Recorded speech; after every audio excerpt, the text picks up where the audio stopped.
Joaquín, les contaba yo que tenemos en este momento cerca de 3,000 gallinas rescatadas y rehabilitadas que vienen de procesos industriales de huevo, en el que estas gallinas nacieron en una jaula, nunca estiraron sus alas, nunca tocaron el suelo, nunca vieron a otra gallina. Las compramos, las dejamos libres y se rehabilitan de esta manera. Ellas empiezan a comer bichitos, a estirar sus alas, a volar a su nido, a bañarse en la tierra, y el resultado es que nos dan de 3 a 4 veces más huevo de cuando estaban encerradas.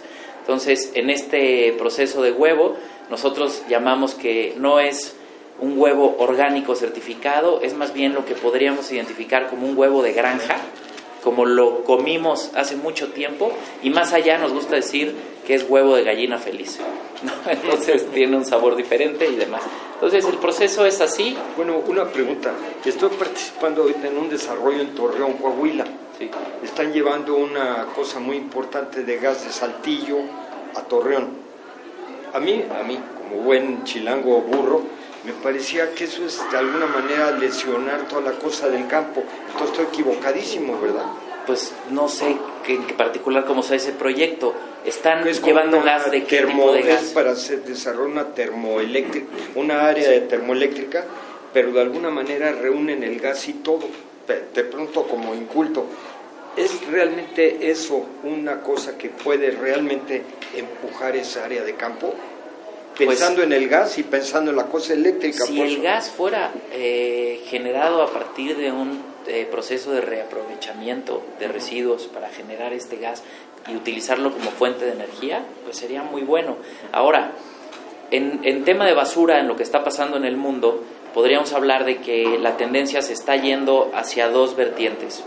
Una, que es la parte técnica de cómo afrontar el problema de la basura, es que el reciclaje energético cada vez toma más importancia en el mundo, ¿no? Hablábamos, por ejemplo, del caso de las cementeras, que al día de hoy consumen una gran cantidad de residuos sólidos urbanos para calentar sus hornos, utilizar estos como combustible para sus hornos, en el que al día de hoy le cobran al gobierno mexicano una tarifa por servicios de reciclaje y desaparición de estos residuos, ¿no? En el que además de poder mitigar sus gastos en cuanto a consumo energético, reciben un pago por el tratamiento de los residuos.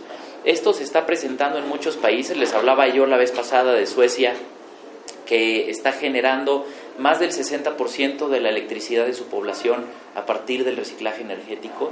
O sea, toda la luz proviene de la basura, que eso es... Le compran a Noruega, por ejemplo. Pero ¿sí? reciclaban el 90%, el 90 y tantos. Ellos el 100%.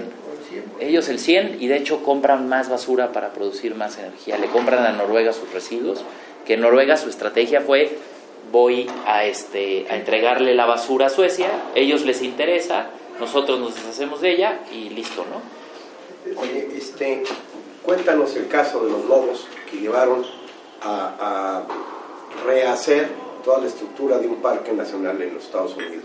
Sí.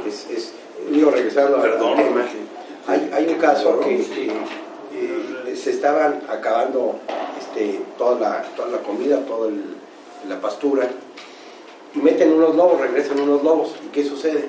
Sí, pues que ellos, al pertenecer a ese sistema de vida y al hacer falta dentro de ese sistema por la excesiva caza, por cualquier cantidad de cosas que fueron desapareciendo, se va desequilibrando el ecosistema hasta el punto en el que, pues nuevamente, al reinsertarlos en donde hacían falta, de inmediato se ve nuevamente el equilibrio, ¿no? Básicamente es eso. Pero cambia un río. Sí, cambia el río, cambia todo. El río todo. que iba por sí. otro lado, que desaparece y no riega la pastura se la acaban los animales. Entran los lobos, se empiezan a comer a otro animal, empiezan a regresar desde las ratas, ratones, etcétera, etcétera. Los animales grandes que se comen la pastura desaparecen, vuelve a equilibrarse el ecosistema, y un río que salía por otro lado empieza a regresar, empieza a ser, es un parque americano, Yellowstone, uno de esos, sí, que lo vuelven a regenerar y regresa tanto la flora como la fauna en una cantidad impresionante, y vuelven a regresar 100 años atrás, metiendo 5 lobos. Exacto. Qué bárbaro. Esas ese tipo de Hay un programa, experiencias. si lo tengo, se los voy a mandar a todos, espectacular como está Sí, toda la espectacular. explicación. Ahora, ese ciclo, ¿qué tanto tiempo lleva? Así que pues es una tontería, un ¿pero qué buen. tan? Pero sí, es la pregunta, ¿qué tanto para que los seres humanos nos demos cuenta que se van reorganizando ciertas partes, como dice Armando? Pues bueno, ¿Qué esto tan fue rápido evidente, esto es en muy corto tiempo, A corto es plazo, mucho, sí, es a mucho más corto plazo de lo que nos imaginamos. Y nuevamente figura un rol preponderante de lo que es nuestra actitud ante la vida como seres humanos, ¿no? Porque desde hace mucho tiempo hemos buscado someter a la naturaleza a nuestro servicio, hemos entendido todo lo que existe en la tierra como un recurso para satisfacer nuestras necesidades, ¿no? Más allá de que pudiéramos sumarnos a este ciclo de vida.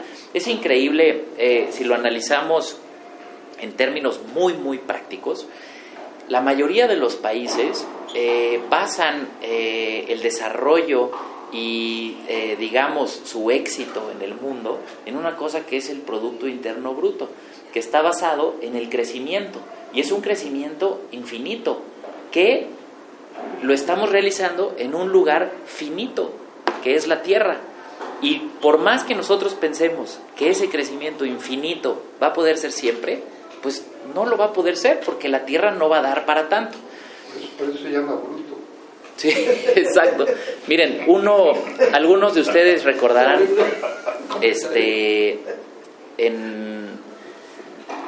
en términos, por ejemplo, de economía, es increíble, se me acaba de ir el nombre.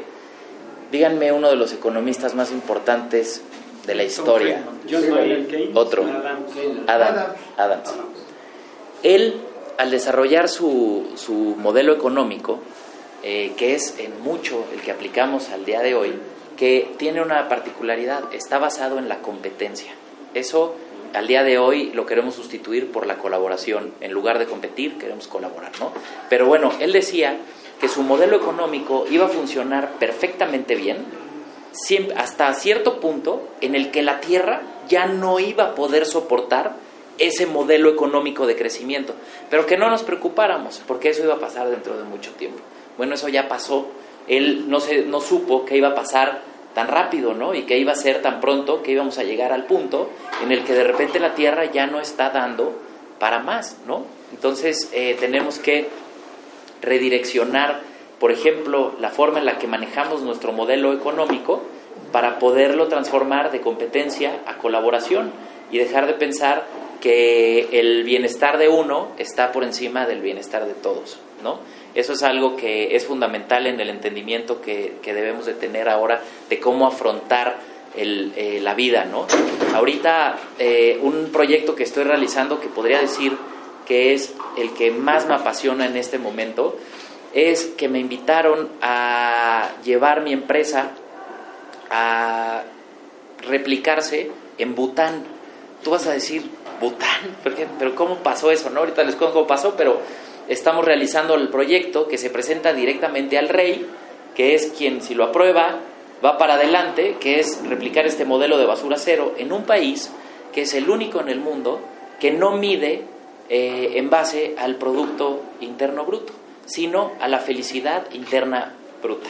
Entonces, lo que hacen en Bután es medir todo el desarrollo y las acciones que está tomando el gobierno y en conjunto todos como país, en qué tan feliz está la gente y qué tan conectada está con todo este tipo de cosas.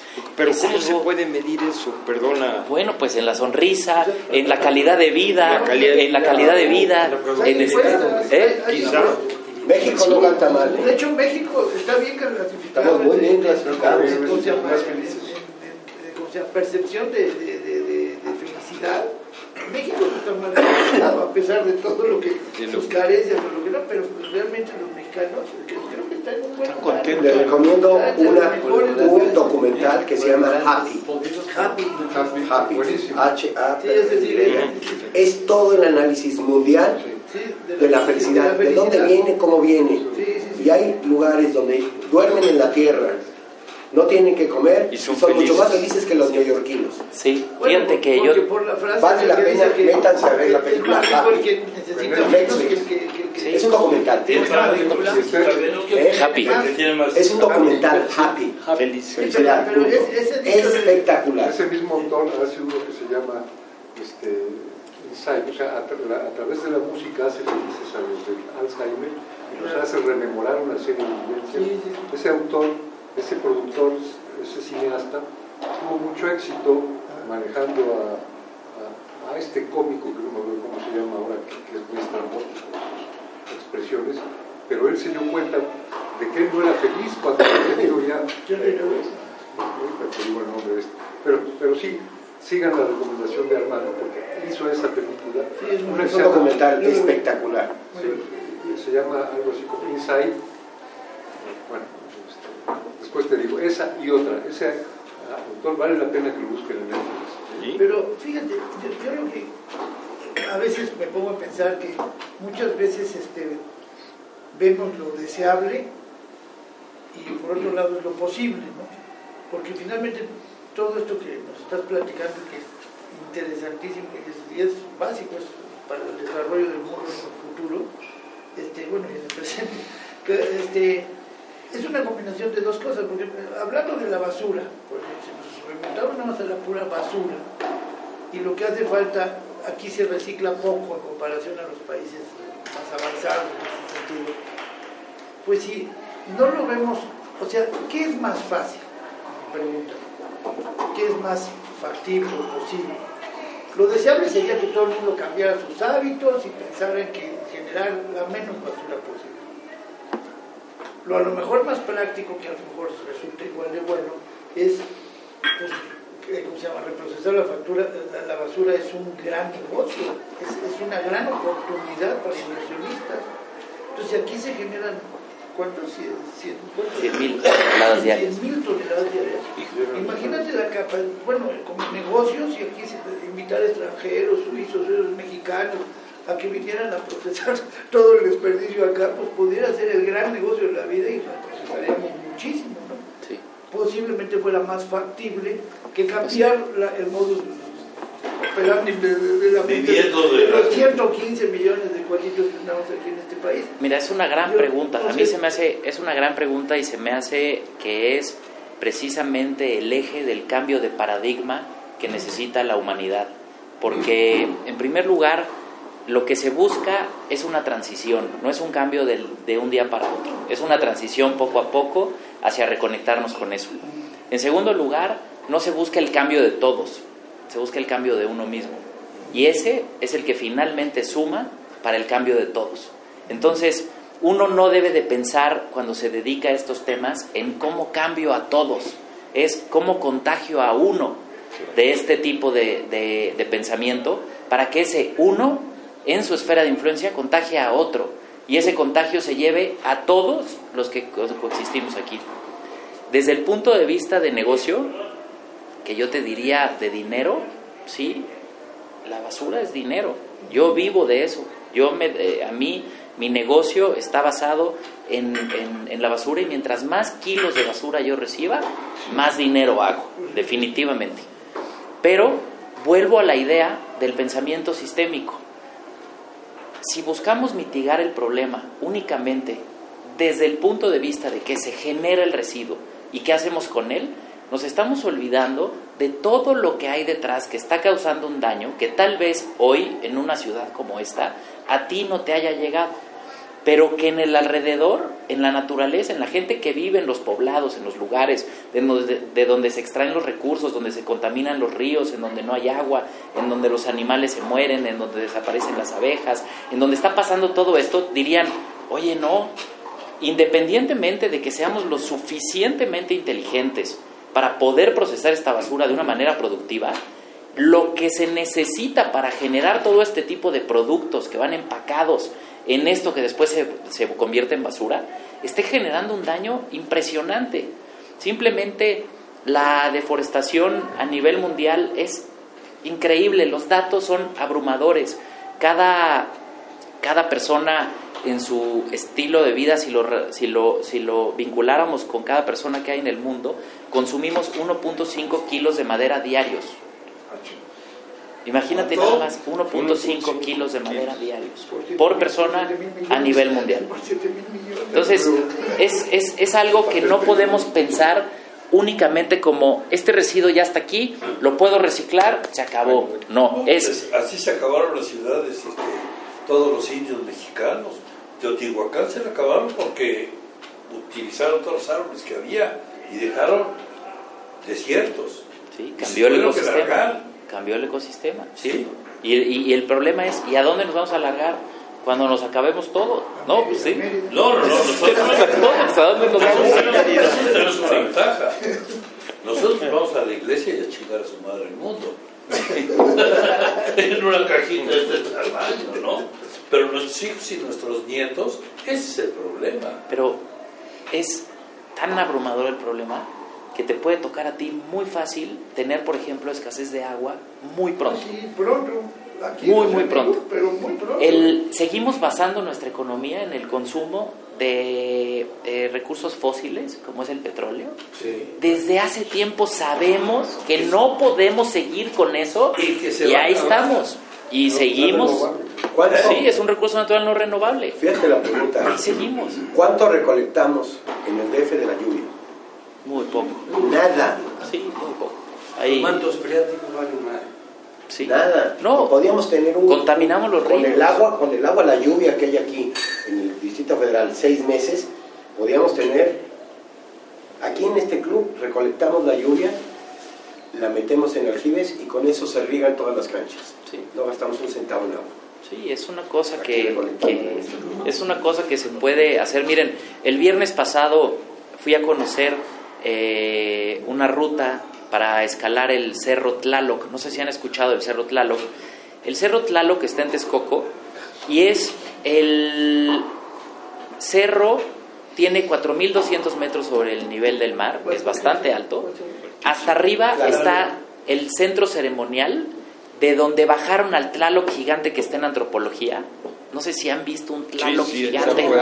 ¿Se acuerdan? Lo bajaron de ese cerro.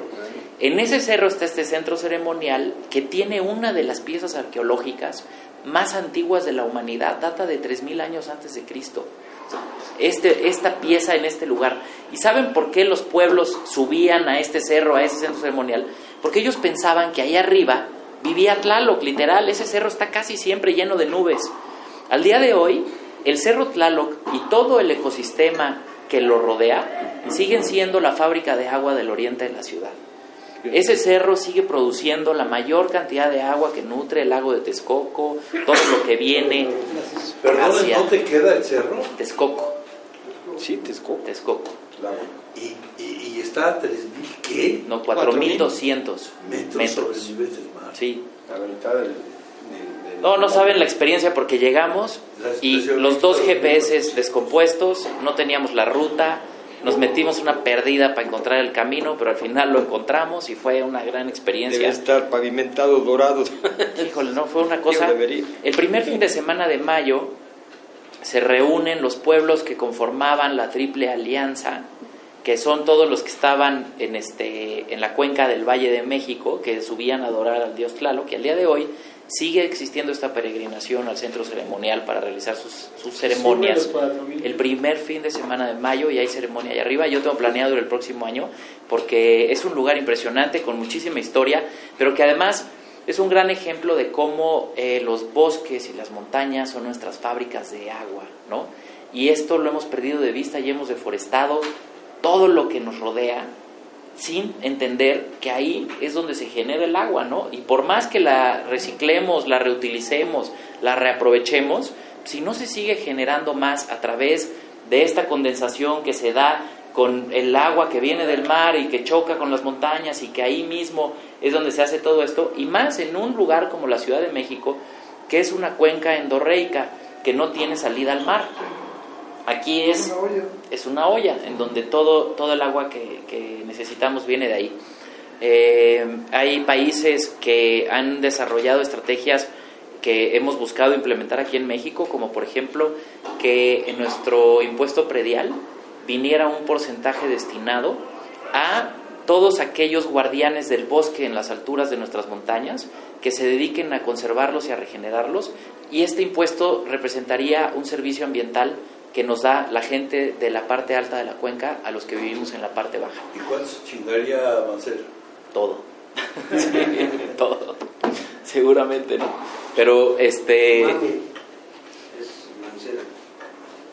Pero bueno, es un poco la historia de cómo está conectado nuestra forma de consumo con el desperdicio que generamos, y cómo, si verdaderamente queremos sumar a este cambio y poder propiciar algún beneficio ambiental a partir de nuestra propia actividad, cómo está en nosotros esas pequeñas decisiones en las que podemos dejar de consumir esa cápsula de café que ahora se nos hace indispensable para nuestra vida y que antes no lo era, ¿no?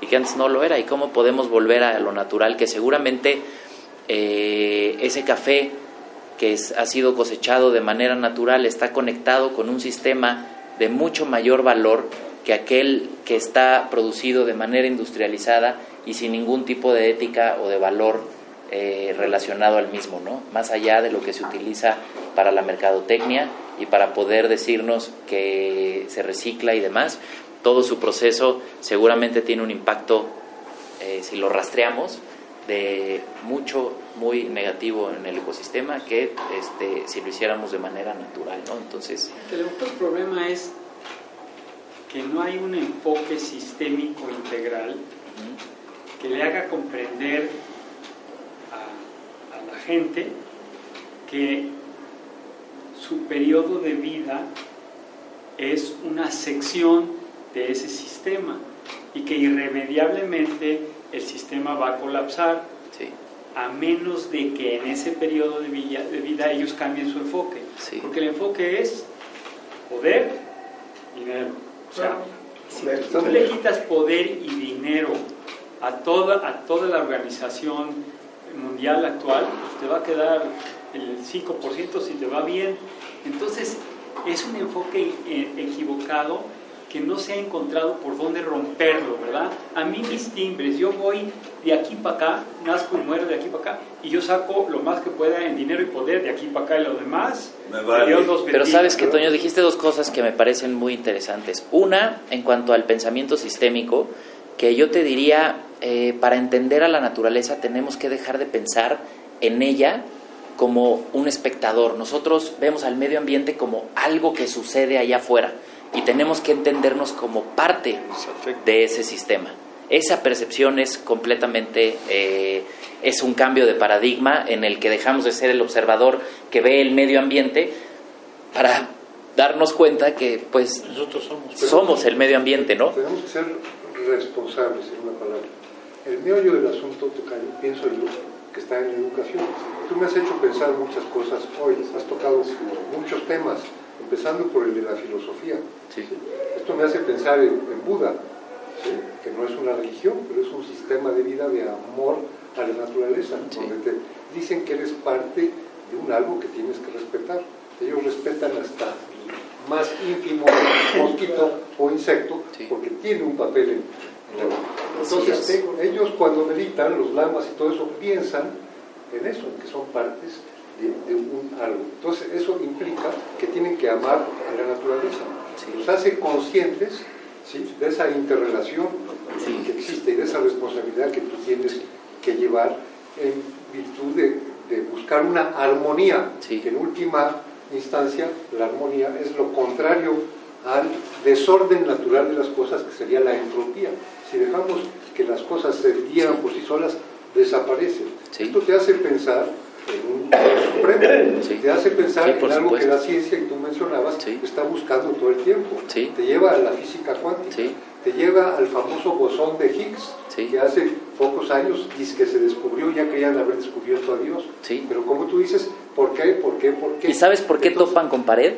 Que es bien importante, porque el único método, la única forma de conocimiento que se utiliza para llegar a esas respuestas es la razón. Y no están incluyendo la espiritualidad, los instintos, los sentimientos, toda la relación que existe entre todo eso, que te lleva precisamente a darte cuenta que hay algo más que hace falta para poder explicar esto, La ¿no? educación desde los párvulos. Sí. Educar en el sentido de amar a la naturaleza, al ecosistema, hacer parte de una armonía que en última instancia para mí es el orden que va contra el desorden, y eso es el amor. Sí. En última instancia, En Oriente así es. En Oriente así Nada es. más de que si tú ves educación, yo donde tengo mi despacho, todos los días veo a todos los pinches maestros que están marchando. Esa es la clase de educación. Es algo que- Una mierda. es lo que Las no tenemos. soluciones no deben de emanar del mismo sistema putrefacto, suicida y a través del cual el mundo ha llegado en donde está ahora. Tenemos que pensar en herramientas que emanan de otro lugar y tenemos que tener el valor de afrontar este cambio en el que estamos llamados a replantearnos por completo nuestra forma de vida, porque simplemente la Tierra no va a resistir más y lo vas a hacer por ti y por lo que más te interesa, pero tienes que poder replantearte y reentender todo esto, porque han sido muy pocos años los que el hombre ha dejado de sentirse parte de todo. Realmente son 350 años a partir de los cuales nos hemos aislado a través de la razón y hemos pensado que es la única forma de conocer el mundo, cuando antes nos sentíamos parte de todo. Aristóteles fue el que dijo que el todo es más que la suma de las partes. Y la ciencia y la técnica y la industria y todo lo que hemos utilizado ahorita para crecer está enfocado en un aspecto reduccionista que cree que entendiendo las partes hacemos el todo, y desde hace muchísimo sabemos que no. Entonces esta forma de replantearse, tú decías que el poder y el dinero, ¿tú me podrías decir en qué porcentaje de la población mundial está repartido el dinero y el poder? Entonces, ¿por qué nos limita? Porque es algo que digamos, no, pero es que todo es dinero y poder. ¿Para quién? ¿Sabes lo que pasa? Es un porcentaje menor. Para el que domina. Mira, es como el coche. Pero es una realidad. Sí, bueno, Pero es- por eso, pero ¿qué te vas? Es una realidad, o sea, ¿Sabes Por qué? eso habrá gente que dirá, esa es la realidad y así es. Y hay gente que decimos, no, ¿sabes? vamos a cambiarla. No, sí, pero Sí, para vamos a cambiar una cambiarla. realidad en un entorno, digamos, mundial, vamos a... Local, a México, sí, local. México, ok, local. Aquí. El entorno, o sea, todo esto conlleva a cambiar políticas en salud, políticas industriales, Fiscales. políticas fiscales, pero una serie de políticas que si no tienes la influencia suficiente, si el sistema político está amarrado para que no llegue la gente que tiene que llegar a tomar las decisiones y cambiar el rumbo, te van a estar entorpeciendo todo el tiempo. Todo lo que tocas, los intereses económicos o de poder, como dice Tony, bien sea de los que están en el gobierno o de los propios grupos empresariales fuertes, estás perdido, estás Sí, perdido porque ahí es donde la tierra... ni siquiera te atacan, simplemente no te Ahí es donde la tierra nos va a ayudar. Pero Ahí es donde la tierra nos va a ayudar, porque todo esto que parece incambiable, más que en un periodo de tiempo larguísimo, ¿qué pasa si se acaba el agua? ¿Qué pasa si se acaba el petróleo? ¿Tú crees que esto cambie así? Yo creo que cambiaría muy. Por ¿Tiene ejemplo, que? te pongo un ejemplo. Si todo lo que acabas de decir, que son unos datos impresionantes, buenísimos, hubiera un canal de televisión, uno que fuera honesto, Sí, que transmitiera. dedicara, no, obviamente no todo el tiempo, porque los canales culturales, eso ya sabemos que... La No, televisión no, no, no, tiene gobierno, otra intención, no es la de Pero informarnos. Que se dijera por ley que es obligatorio que todos los canales de televisión Muchas gracias, qué gusto verte. en horario AAA tienen que dedicar media hora a información, ni siquiera cosas culturales, información como esta. Entonces, ¿tú crees que no van creando conciencia en toda la gente? Sí, no les interesa crear conciencia. Cuando logres eso, José Luis, Sí. ya la televisión ya va a ser otra. Ahora ahí es donde están las redes sociales. Es donde esas maneras de pensar como la nuestra, Bueno, ¿sí? Es donde vamos a llevar todo eso. Y es Ok, donde- pero hasta para las redes sociales necesitamos poder y dinero. ¿Sabes qué? Hay algo más básico, Está bien. José Luis. Tú acabas de decir creando conciencia. Y eso nos remite un poco a la física cuántica. O sea, ¿dónde está la conciencia? Es lo que puede transformar al mundo. ¿Dónde está la conciencia? La conciencia solo existe en el ser humano.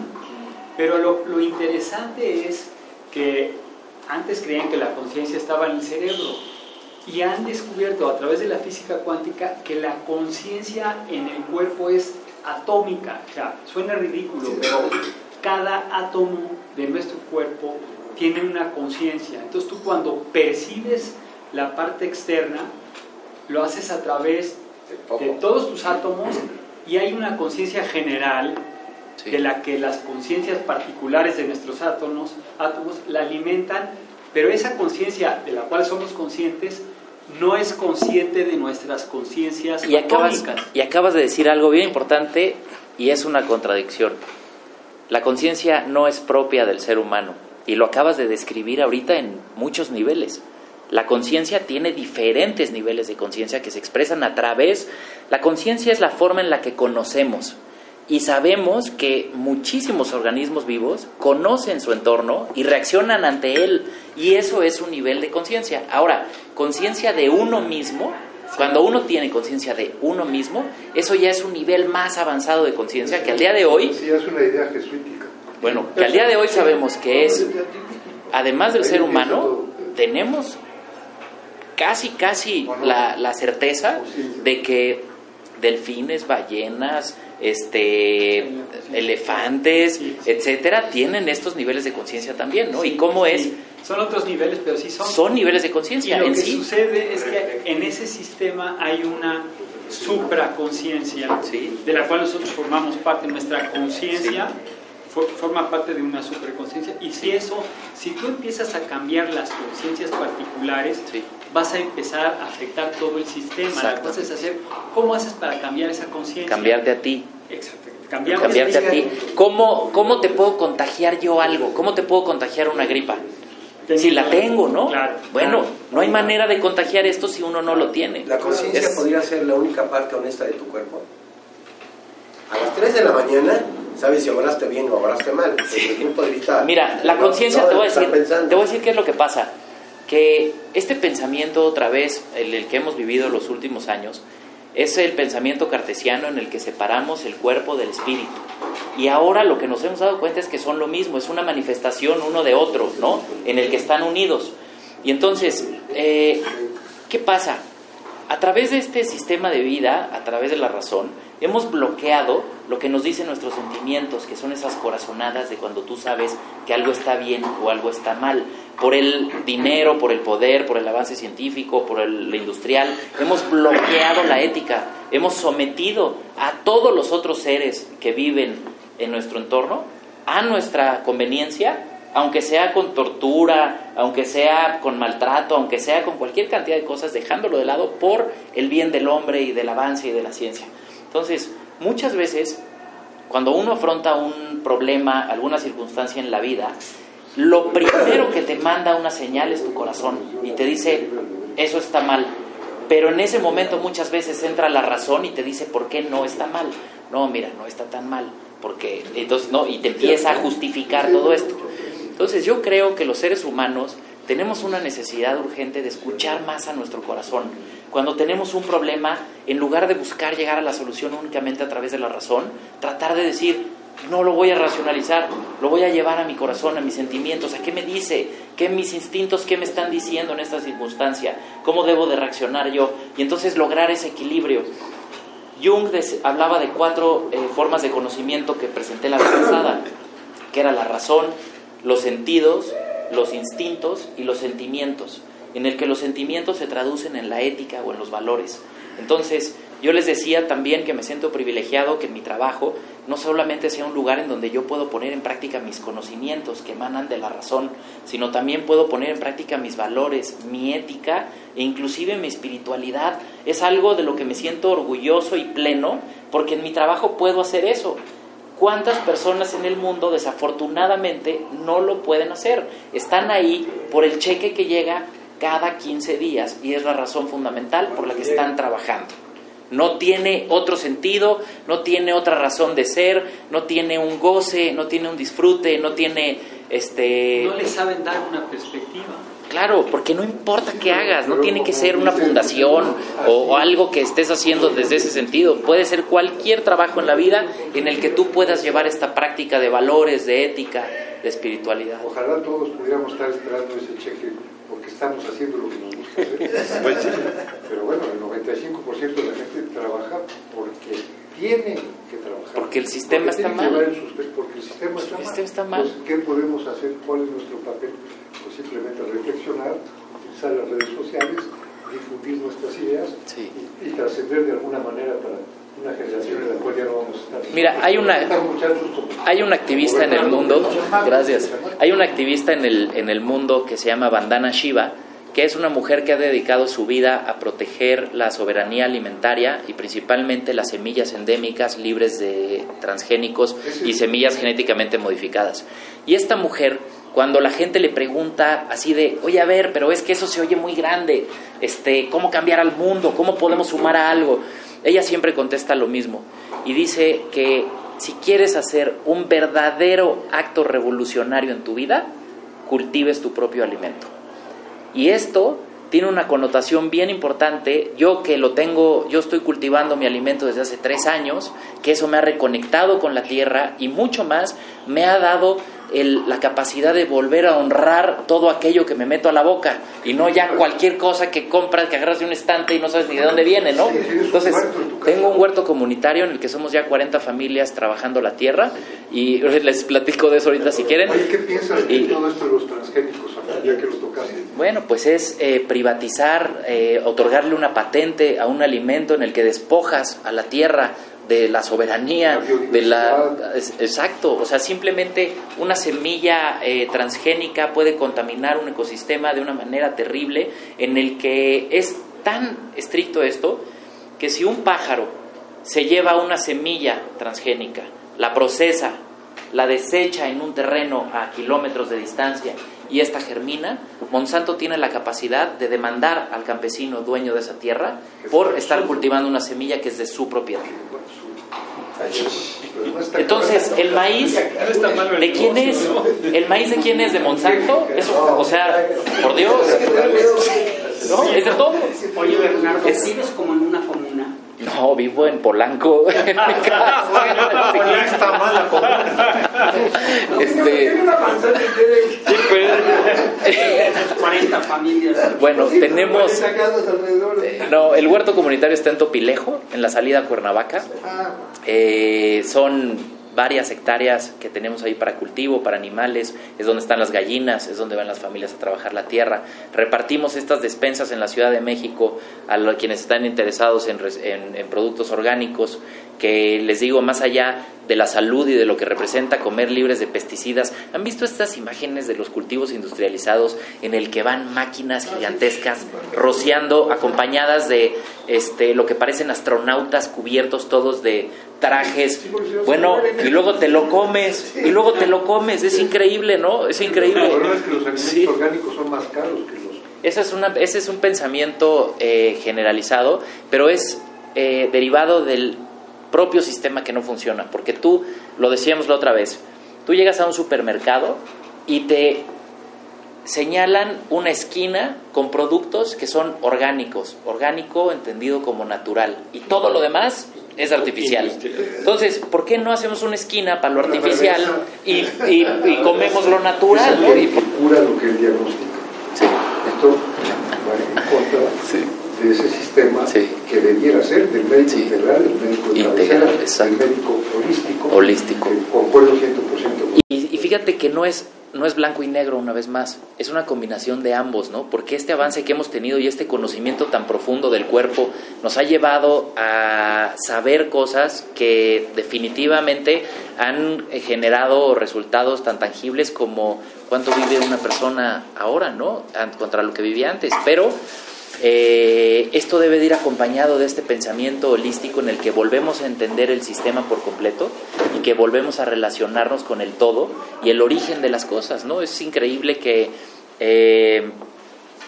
los médicos, pues no sé, puedes ver a un médico con su bata afuera del hospital a las 8 de la mañana con una Coca-Cola y un cigarro, en lo que entra a atender a alguien, y dices, ¿dónde hay esa congruencia, no? Sí, es neumólogo, además. Es neumólogo, sí. ¿Dónde está esa congruencia? ¿Dónde hay ese contagio? ¿Cómo me vas a contagiar tu salud si tú estás contaminado de todo este tipo de cosas, no? Es como los políticos que están diciéndote una cosa y están haciendo otra delante de ti, ¿no? Sí. Sí, fíjate, No, eso no es de aquí, ¿eh? ¿De dónde hablas tú? ¿De qué país hablas? Where you from? Del Benin. Oigan, pues espero que Qué interesante, les haya... chistoso. Esto te lleva a la filosofía, a la religión, a todo, porque si tú eres realmente, eres capaz de ver un enfoque sistémico, es como las ciencias, Sí. es una división artificial, las diferentes No hay más que ciencias. una Es que ya no hay que separarlo, ya no hay que separarlo. Te pasa como Sí. con el médico, ¿no? Pero Sí. pues vamos a hacerla cachitos para poder... Para poder, Pero exacto. empiezas a ver la física y la química ya no se pueden separar. La hay un física montón no de es cosas. todo. Para mí la física no es todo. Hemos artificialmente dividido el conocimiento, artificialmente dividido por necesidades del excesivo progreso, porque ya no sabemos qué usar ni qué no usar. Entonces hay especialistas. Yo soy ginecólogo, hay súper especialistas. Me permiten recomendarles un libro relacionado con ese tema de alguien a quien admiro muchísimo y fue mi maestro, al cual considero un genio de los que han pasado por este mundo. Se llama El Tao de la Física y es la relación entre la física cuántica y la física de partículas con el pensamiento oriental del cual hablabas y cómo es que se relacionan y al final llegan a las mismas respuestas. Se llama Fritjof, el nombre es Fritjof, ¿Cómo lo puedes deletrear? F-R-I-T-J-T TJ, ajá. T-J-O-F, Sí, Fritjof, ajá. y el apellido es Capra, con C, Capra. Capra. Fritjof Capra. Este libro lo pueden encontrar en español en cualquier librería aquí en México. Tiene aproximadamente 25 años de que fue escrito. Y la verdad, también en Kindle, todos los libros de Fritjof Capra están ahí. Les digo, él fue mi maestro, yo he estudiado con él en varias ocasiones. ¿En dónde vive en México? Él vive en Berkeley, él está en Berkeley, pero yo estudié con él en Schumacher, en Inglaterra. Ajá. Y he estado con él aquí en México. Cuando viene a México he tenido la fortuna de acompañarlo en varias cenas y comidas y demás, en su paso por la Ibero y todo esto. Pero es precisamente la relación que existe entre todas las respuestas a las que hemos llegado con este avance científico en la física de partículas y la física cuántica, que es lo mismo, ¿no? Y toda la teoría de la relatividad, y cómo el pensamiento oriental llegó a esas mismas respuestas a través de la espiritualidad, y cómo es que estas convergen en lo que hoy conocemos del mundo para comprobarse desde dos perspectivas diferentes, ¿no? Cómo es que estas dos tienen esta comunión ahí. De primero se veía como estos pueblos orientales atrasados con esos pensamientos, y cuando la física cuántica empieza a llegar al mismo lugar, te quitas el sombrero y les pides perdón. Sí, ¿no? es increíble. La diferencia es que ellos no han podido explicar de manera razonada y escalonada. Pero es que fíjate, quieres explicar siempre de manera razonada, y te voy a decir qué pasa. Ellos, la intuición es mejor que el razonamiento. Hay la intuición y la experiencia, que es la forma en la que la naturaleza aprende. El día que tú quieres llevar una experiencia en tu vida maravillosa a palabras, siempre se quedan cortas las palabras. Nunca vas a tener palabras suficientes para describir una experiencia. Nunca. Siempre. Es como cuando... hay un ejemplo clarísimo. Cuando uno tiene un sueño muy intenso y lo quieres contar al día siguiente, siempre suena bobo. Siempre que le quieres contar a alguien tu sueño, nunca puedes transmitir lo que tú realmente sentiste ahí. Bueno, esa es la limitante de las palabras contra la experiencia, ¿no? Sí. Sí, la experiencia espiritual de esos pueblos, sí, por eso los han mantenido tanto tiempo, sí. y la ignorancia de los occidentales, que estos cuates atrasados ni siquiera nos pueden explicar cómo llegan. Por eso es que yo en el taller que doy de Ecología Profunda en la Universidad del Medio Ambiente, digo que son conocimientos viejos nuevos, en el que no tenemos que aprender, sino que solamente tenemos que recordar. Porque todo esto está inscrito dentro de nosotros, pero lo vamos bloqueando a partir de nuestra forma de vida, ¿no? Simplemente lo hablábamos con el tema de la orientación, cómo nuestro sentido de orientación ha ido desapareciendo a partir de que tenemos más tecnología para llegar a un lugar. Ya los chavos que aprenden a manejar ahora ya no saben cómo llegar preguntando, ¿no? O fijándose, ya es el Waze o nada, ¿no? Para poder llegar. Pues ya no saben, oye, ¿por dónde sale el sol? Vives de aquí hace 20 años, ¿dónde está el norte? No, pues no tengo ni idea. O sea, peor. Sí.